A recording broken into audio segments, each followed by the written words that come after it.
Hello friends, aspirants గురుకులం ఛానల్కు స్వాగతం. ఈ వీడియోలో 3వ తరగతి తెలుగు పాఠాలు మరియు వాటి ఇతివృత్తం, ప్రక్రియలు ఏమిటో చూద్దాం.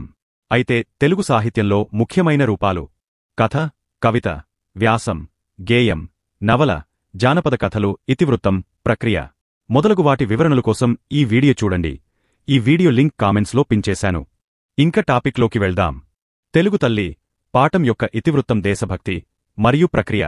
గేయం మర్యాద చేద్దాం పాఠం యొక్క ఇతివృత్తం హాస్యం మరియు ప్రక్రియ. కథ మంచి బాలుడు పాఠం యొక్క ఇతివృత్తం సహానుభూతి మరియు ప్రక్రియ. గేయ కథ నా బాల్యం పాఠం యొక్క ఇతివృత్తం కలలు మరియు ప్రక్రియ.